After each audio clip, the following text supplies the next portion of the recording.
You're Facebooking, you're tweeting, you're even begrudgingly Google Plussing. Do you really need to be on LinkedIn too? Well, it depends. If you're in business for yourself or you serve a company as a representative, then chances are LinkedIn is the most important of the social media options for you.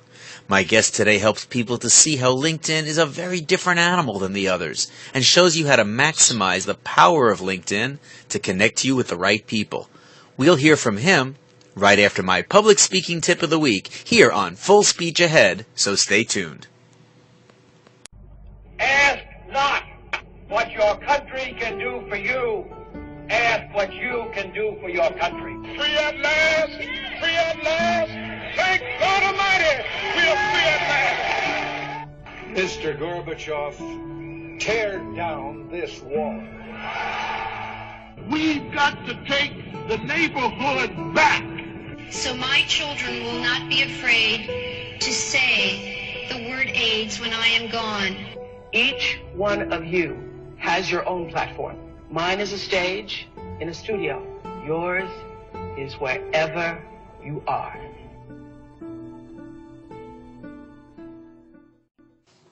Welcome to Full Speech Ahead, the program where we look at communication in all its many facets. I'm your host, public speaking coach Milo Shapiro from publicdynamics.com.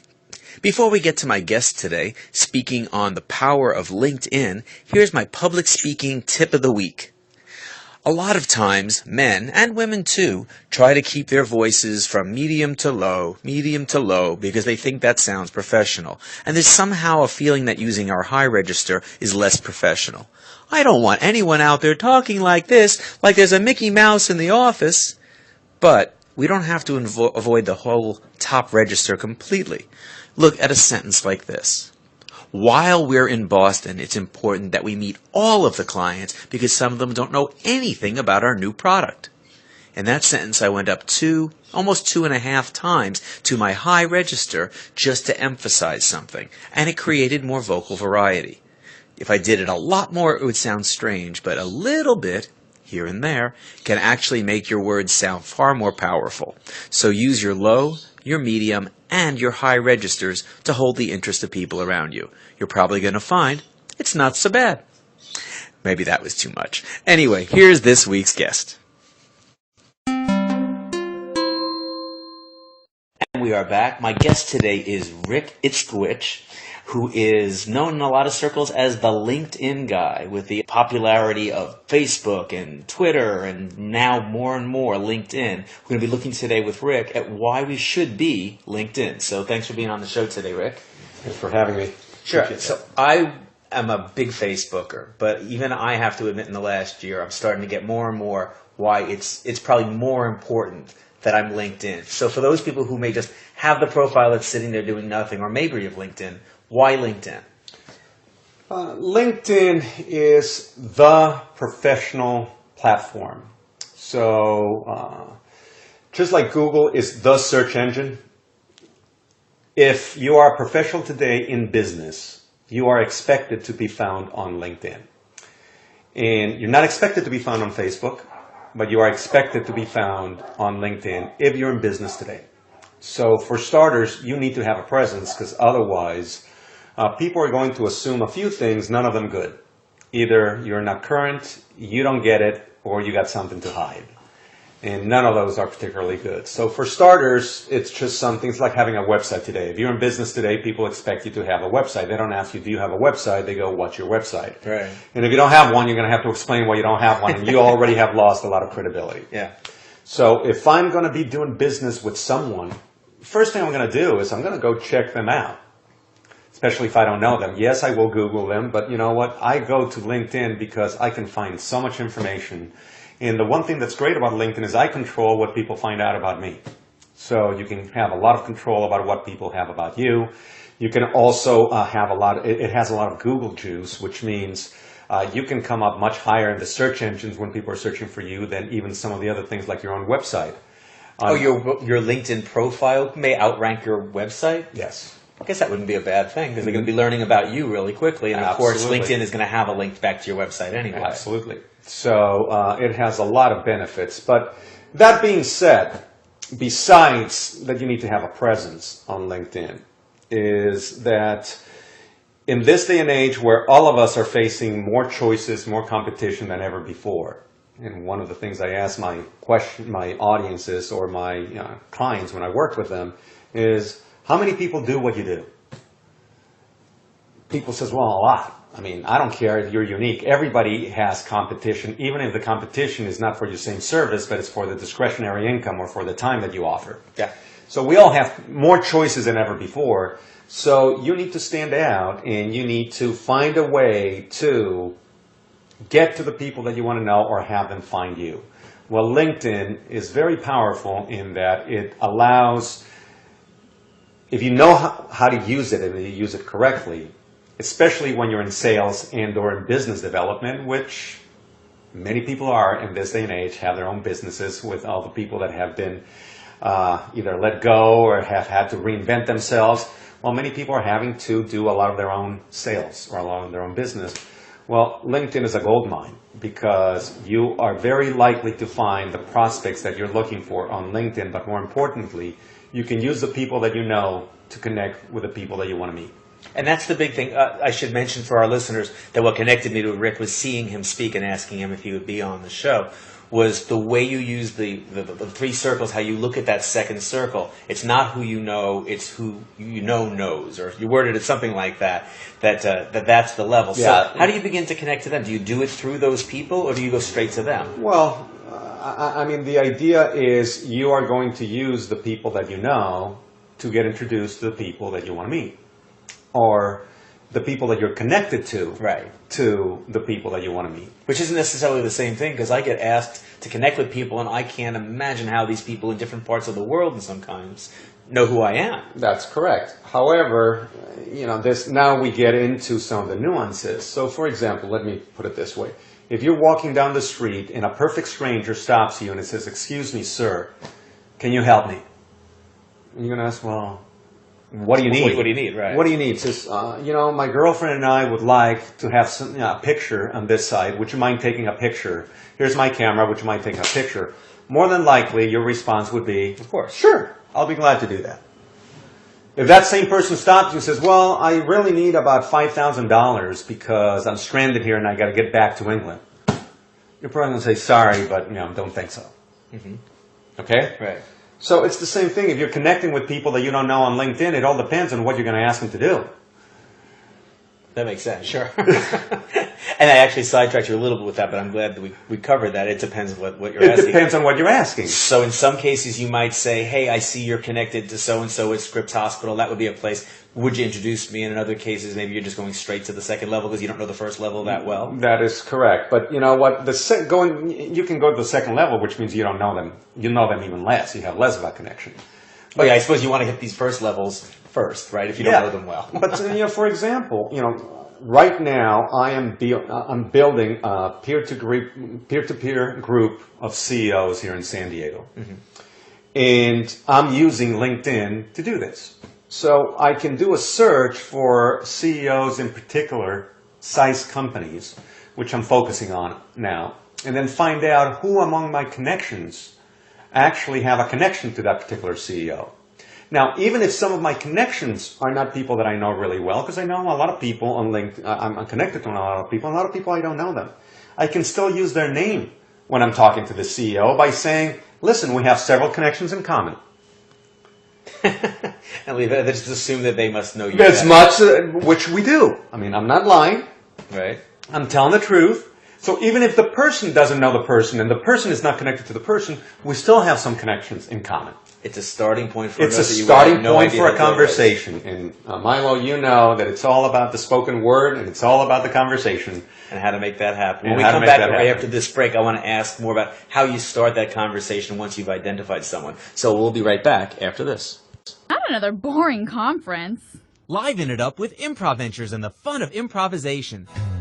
Check out motivational speeches and entertainment that get everyone learning through play and laughter. For smaller groups, Teamprovising is our teamwork and communication program with more feedback and fun. Plus public dynamics, keynotes, training, and coaching on public speaking skills. You can be more effective in front of groups. Learn more today. Improv Ventures, 619-542-0761, or see videos at improvevents.com. We are back with our second segment with my guest, Rick. Your first name this time, Rick Itzkowich. You can just call me Rick I, the LinkedIn guy. I like that, Rick I, the LinkedIn guy. But nobody can pronounce Itzkowich. But I am going to spell it because toward the end I'm going to give your website. So in case you're wanting to find out more, at rickitzkowich.com. That's Rick like you think it's going to be spelled, and then ITZKOWICH.com. And that should be listed in the show information as well. So you see this person, this second level person. I mean, it's easier to respond back to a first level, obviously, because they contacted you. But you see someone like, wow, okay, so-and-so that I kind of know. I've run into him at meetings. I know him well enough to say hi. It's not a stranger. It's not a close friend. And then they know somebody. So how do you word that note? Just say, hey, so-and-so, and we have this person in common. I'd like to tell you about my services, or what's in that note? No, I mean, this is no different than, if you go and you want to go out on a date with someone and you meet somebody, a lot of it has to do with how do you start a conversation. Mm-hmm. If you start a conversation, hey, I think you're pretty and let's go home. Well, maybe somebody will take you up on it or whatever it is, but more than likely, most people will run as far as they can from you. Sure. Although some guys play that as a numbers game, you know. And some people on LinkedIn will do the same thing. Yes. And your rate of success will probably going to be as high, yeah. In terms of doing that. Plus, you're going to burn a lot of bridges. So nobody goes on LinkedIn because they want to be sold. Nobody goes on LinkedIn. People go on LinkedIn to network, to build relationships, etc. So that's part of the process. So LinkedIn is not advertising. It's not, okay, I'm going to go on LinkedIn, I'm going to get business. LinkedIn is a relationship platform. And people think, well, LinkedIn is like Facebook for business. I say, no, it's not. LinkedIn is more like a chamber of commerce than it is Facebook. And if you're going to succeed in a chamber of commerce, you're going to go in, you're going to get involved, you're going to be part of the community, you're going to add value to the community, you're going to meet people, you're going to build relationships, and then you're going to capitalize on them. It's very similar on LinkedIn. So if you just are going in with a mindset, I'm going to go in, I'm going to get some business, and that's what you start doing, it's not much different than the example I gave about the dating. You might get some success, but it's not going to work. At the Chamber of Commerce, though, it's easier to make small talk because of the fact that you're both there, and there's food, and there's other people, and there's a speaker. This person is opening an email from you that came through LinkedIn, probably. You can do the same small talk by looking at their profile and find out, hey, I see that you're a scuba diver. Great. You know what? I look at your profile. Sounds very interesting. I see you're a member of the Kiwanis group. So am I.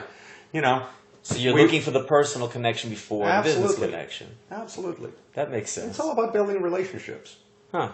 So one of the things that make that change with LinkedIn since I first established my profile too is there's an area where you can kind of post status updates like Facebook, which I don't think existed at first. Right. Do you recommend that as an important strategy, or is that not as important? There's 3 critical success factors to LinkedIn. There's your profile, your network, and your activities.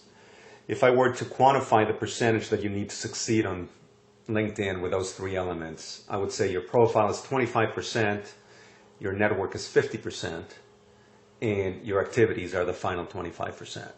So think about that. If 75% of your success on network revolves around your profile and your network, you can be successful on LinkedIn without posting a single thing. Yeah. So the final 20, and most people, that's what they want to do because they've been trained that in social media, it's all about content. It's all about what you're going to put out. LinkedIn is not about content. LinkedIn is about relationships. So you can be extremely successful on LinkedIn and never post anything. Well, that would be a relief because I feel obliged to post on my business profile. What am I going to say now? If I post once a week, it's probably a lot on LinkedIn. I sometimes go weeks without posting anything. And I always feel like the way things are just scrolling and scrolling, the odds of someone seeing something if they have 300 or 400 member profiles that they're tied in with. You also mentioned earlier that people go from job to job and it changes. One of the things that's been immensely useful for me, if someone doesn't have a LinkedIn profile, this was reason enough for me, is that when someone leaves a job, that's it. You've lost your contact there. It's over. Yes, you can leave a message with whoever gets their phone, but sometimes it's that person I want. And if they have moved from one biotech company to another, if I can't reach her, so I just go to their, if I get a bounced email, I immediately go to their LinkedIn profile and say, where is she now? Right. and that ability to maintain, as you say, the kind of professional friendships you like want. a 21st century Rolodex. When we come back, Rick has a few more things he wants to share, and also how you can create a strategy rather than just have a profile that's sitting out there. So we'll be right back after this. Got photos that need improvement? Freshen your photo. Old family shots that have gotten damaged? Freshen your photo. Want someone or something removed from a picture? Freshen your photo. At freshenyourphoto.com, we turn the pictures you have into the pictures you want. Add muscle, lose weight, lighten face lines, whiten teeth, fix darker off-color shots. See before and afters from dozens of happy customers at freshenyourphoto.com. That's freshenyourphoto.com. And we're back with our final segment with Rick Itzkowich, talking about LinkedIn and the power of that aspect of social media. So in terms of putting this into practice, not just being out there or posting a little bit, how do you monetize this? How has this, well, let's talk about for you, how has this become a source of income rather than hopefully just something that leads to something? The way that you need to think about LinkedIn is, if you're running a race, this is much more a marathon than it is a sprint. So as such, or farming versus hunting, you have to plant the seeds, you have to build on that, and it's going to take some time. Now, you add value to your network. The key is to become a valuable person in the network of people that you're in, so that your people perceive you to be of value. See, the community of people that listen to this podcast are people who find that what you're offering is valuable. They're giving you their time, they're giving you their attention, and the reason why they do that is because there's value in there for you. As a result of that, you are building credibility with them. You're also generating goodwill, meaning if people can help you and if people trust you because you have helped them, and they trust you, they will go out of their way to help you. That's just human nature. Well, that's how it is with LinkedIn. So if you can think of yourself as a person who is constantly adding value, now you can add value to your LinkedIn network with information. If you have useful, valuable information, you can add value by being a connector, connecting people who would benefit from knowing one another. That's another way that you can add value. So if you're adding value and you're consistently generating goodwill and building your credibility, eventually it'll come a time when you can capitalize on that by asking the people in your network to either introduce you or to help you or to do something, and they will be more than glad to do that because of everything you've done for them. I'm wondering if you really just shared the story about the person you met overseas because of that, because I think that would be a great place to wrap, because that really just kind of shows how you never know and how LinkedIn can be a part of that. Well, this is in answer to a question that I often get from people: should you connect with people that you don't know on LinkedIn? And my philosophy is, for the most part, yes. There's very little downside and there's a lot of upside, as this story will tell. The example of what happened was about a year and a half ago, 2 years ago, probably going on now 2.5 years ago. One of my LinkedIn connections, whom I've never met in person, but we met on LinkedIn, that we're strangers, and we now have become friends. I mean, we're not good friends, but we're friends. We've chatted on the phone several times, we've connected. Well, she sent a message to her entire network because her son was traveling through India and had gotten into an accident. And he was in a hospital in a remote city in India, and she said, hey, anybody who could help, I would really appreciate that. Well, what kind of help did she need? The son was in the hospital. That's all I knew. So I knew her, and I sent a message to the people in my network who lived in India and says, hey, one of my colleagues has a son who's in a hospital in India near this city. If anyone lives nearby, be very helpful if you could. I got a response from this one person that was in my LinkedIn connections. We were first-degree connections. We had never met. Probably he invited me instead of me invited him. I can't remember. He said, Rick, I happen to live about 30 minutes from that place. What's going on? What can I do to help? And I said, I don't know, but my friend Mary, has someone who, is doing that. Would you mind? I'll put the two of them together. So I did. So I put these two people together, and he actually was able to go help. Now, needless to say, I got nothing out of this other than both people were incredibly helpful, and thankful to me because of what happened. Furthermore, this one person, I thanked him profusely for helping my friend. Well, we started a conversation, we started building a relationship, and I went to India on a speaking tour about a year and a half ago, and this person helped me book 2 events when I was in India that netted me about $15,000, $20,000.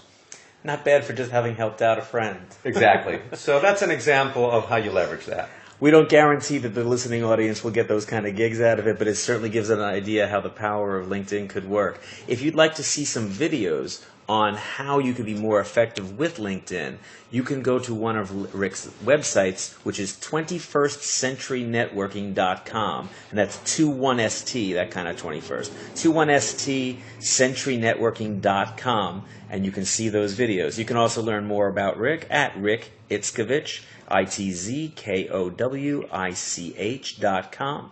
If you are interested from the beginning of the show in some of my public speaking skill information, you can check out publicdynamics.com or my team building and motivational speaking using improv games at IMPROVevents.com. I'm Milo Shapiro signing off. Thanks for listening.